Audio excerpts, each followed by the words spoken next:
up, guys? It has been storming here all morning. Last couple days, like all morning long, it'll storm, or late at night. We've been getting some pretty good thunderstorms, lots of rain, just like everybody else. But it's dry now. But it's been, like, after it rains, it's still getting up in the 90s in the afternoon. Really, really humid. We've had a couple days here that's close to 100. We had one day that actually hit 100. And with the humidity, they say it feels like 110 to 115 most days. Day before yesterday was 90, 95, 96. They said it felt like 110 out because of the humidity. It was hot. When you walk out the door, it feels like you're walking into an oven.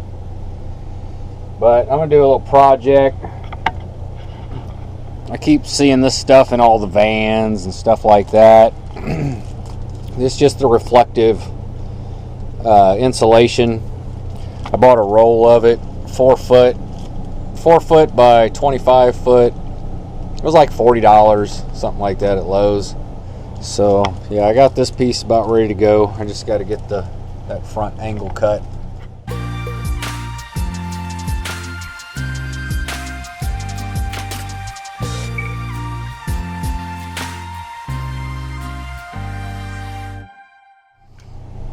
Alright guys, that is perfect. Alright, a big one to cut. Alright guys, there's the front. That should make a huge difference in the heat when the sun's going down up here in the front. I had to cut it because with the curve of the window, it kept having a big lump right here. So I just cut it, put a little piece of tape on there to hold it together. Plus it was way too hard to get in one huge piece. Alright, I'm pretty much done. I did the whole windshield and this window, and did the door, did this little kitchen window here. This usually gets real hot right here. And I cut one for both of the vents. One on the bathroom vent. Gets hot in there too. There's no air conditioned vent. I did not do the skylight because there's no light in there.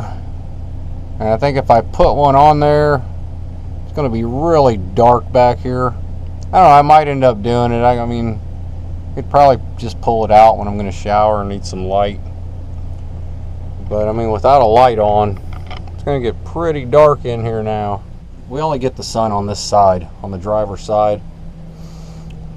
And then it goes down in the front towards the passenger side.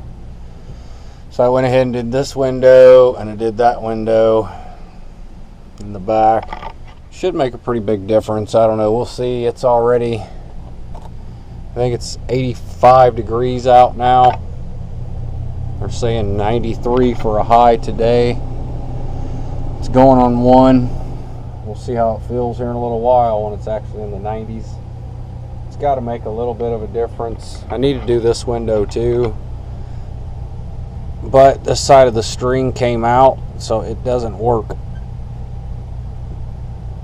So I need to restring it. I have to look up a video or some instructions or something on how to do it. I don't think it's that hard. I did have a Good Sam magazine or a motorhome magazine that had the instructions on exactly how to do it step by step. And I was going to keep it, and I was cleaning up junk around the front, and I threw it away. It's been a while back. It wasn't even broke yet, but I just had a feeling I was going to need it, so I was going to keep it. And then right after I threw it away, the string broke.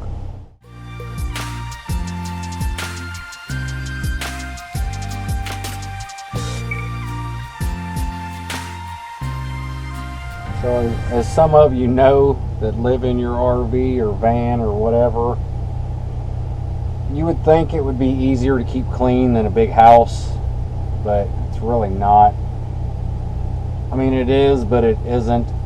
Yeah, there's a lot less to clean, but in an RV, there's lots of little areas you have to get around, and there's fabric everywhere. We got fabric up here, we got fabric on the sconces. A lot of this I would like to get rid of, but I mean, if you don't vacuum at all, you know, I mean, you don't have to vacuum it every single time you vacuum the carpet, because I have to vacuum the carpet like every other day.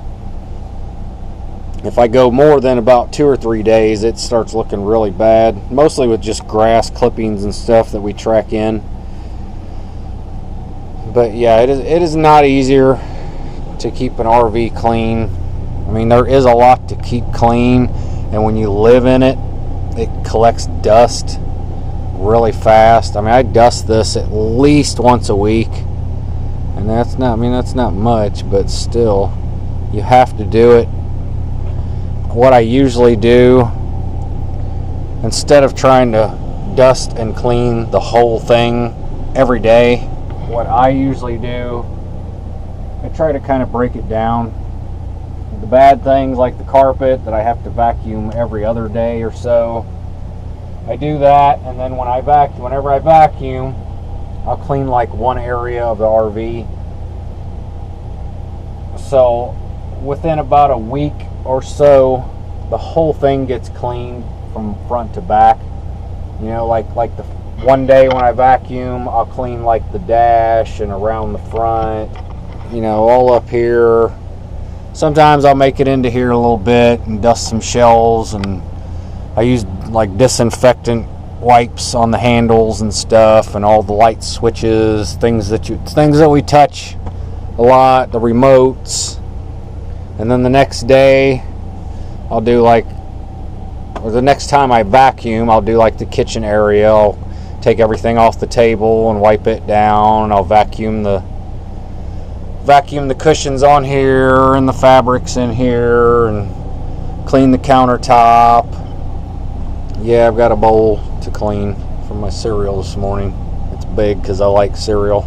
But yeah, I'll clean off the stove. This stove, you get crumbs and stuff. It gets dirty really fast. I cleaned it yesterday, and there's crumbs in here already, just from Candace making a sandwich and stuff. We need to get the cover that flips out of the way. I mean, to give us more counter space when I'm preparing dinner, and keep all this stuff out of there, because it's crazy.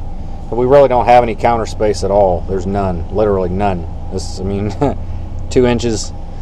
So I mean, I usually prepare things right here, which, I mean, it's convenient. I like it. It's really easy. I can watch TV while I'm cooking dinner. But this really needs a cover bad. I'm going to get it soon. I think they're all the same. I think they're universal. Well, I'm going to measure and make sure, because most RVs that I see have 3-burner stoves. Our first RV, the Class C we had before this, it had a 4-burner, and this one had a 4-burner. So I don't know, it's weird. I mean, I've seen them, but not very many times. Most RVs are 3-burner. I don't know why. It's weird. But yeah, and anyway, then the bed. Oh my goodness, the bed. You'd think this little bed and this little room be easy to make, but it's not, because you don't have a whole lot of room on each side. You've got these that don't move, and then you step up here, so you're kind of bending over. But yeah, it's not easy. I usually break a sweat even on a cool day. Alright, I'm gonna get this place cleaned up.